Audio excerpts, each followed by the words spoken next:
বাঙালির ঘুরতে যাওয়ার তালিকায় প্রাথমিক পছন্দে যেগুলো থাকে তা হলো দীপুদা, অর্থাৎ দীঘা, পুরী, দার্জিলিং। কলকাতা থেকে কয়েক ঘন্টায় দীঘা পৌঁছে সাগর জলে স্নান করার মজা বাঙালি এতদিন নিয়েছে। এবার সেই আনন্দে একটা বাড়তি মাত্রা যোগ করলো ধর্মীয় আকর্ষণ। পুরীর মতো দীঘাতেও হয়েছে জগন্নাথ ধাম। অক্ষয় তৃতীয়া হতে চলেছে সেই জগন্নাথ মন্দিরের উদ্বোধন। মন্দির উদ্বোধনে মুখ্যমন্ত্রী মমতা বন্দ্যোপাধ্যায় ইতিমধ্যেই পৌঁছে গেছেন দীঘায়। পুরীর দৈতাপতির উপস্থিতিতে বিভিন্ন পুণ্যক্ষেত্রের জল দিয়ে চলছে মহাযজ্ঞ। 3টি এসি হ্যাঙ্গারে 13,000 দর্শক আসন। শিল্পপতিদের জন্য কনভেনশন সেন্টার, সাধারণের জন্য টেন্ট। পদপিষ্টের মতো দুর্ঘটনা এড়াতে রেলওয়ে স্টেশনে বাড়তি পুলিশ, দেখভালের দায়িত্বে 6 মন্ত্রী।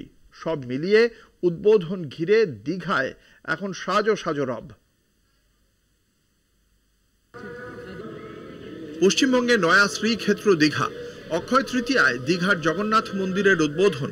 সমুদ্র পাড়ে সাজো সাজো রব। শহরে ঢোকার পথে আঁটো-সাঁটো নিরাপত্তা। দীঘায় পৌঁছেছেন মুখ্যমন্ত্রী মমতা বন্দ্যোপাধ্যায়। ভিড় সামলাতে একগুচ্ছ প্রশাসনিক পদক্ষেপ রাজ্য সরকারের।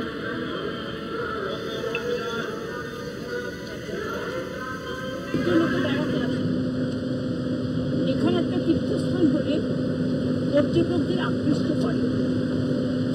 আর আমি মনে করি যে দীঘা সৈকত সরণিতে যে জগন্নাথ ধাম তৈরি হয়েছে, এটা হাজার হাজার বছর ধরে বাংলার স্থাপত্য, বাংলার যে নতুন প্রজন্মের জন্য, পুরনো প্রজন্মের জন্য বা এখনো যারা আছে সবার জন্য নতুন একটা কৃষ্টি, একটা সংস্কৃতি, একটা সংস্কৃতি।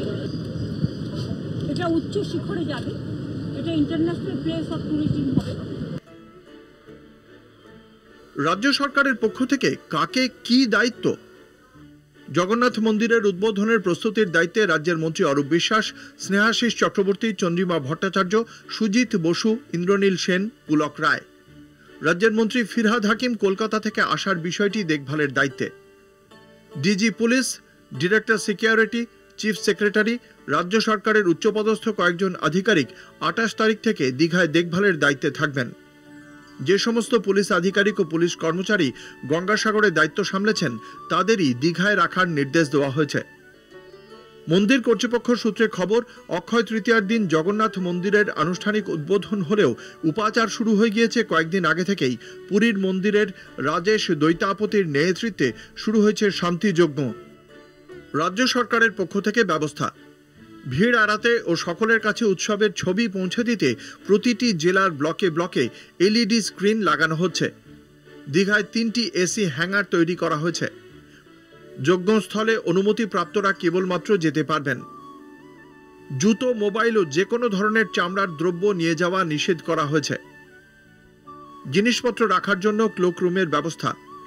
শিল্পপতিদের থাকার জন্য কনভেনশন সেন্টারের ব্যবস্থা।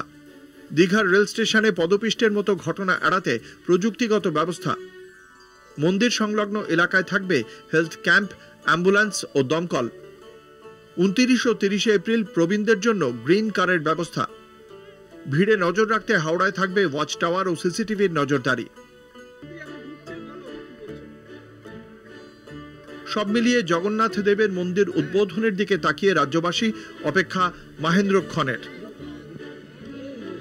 দীঘা থেকে দুর্গাদাস বন্দ্যোপাধ্যায়ের রিপোর্ট, কলকাতা টিভি।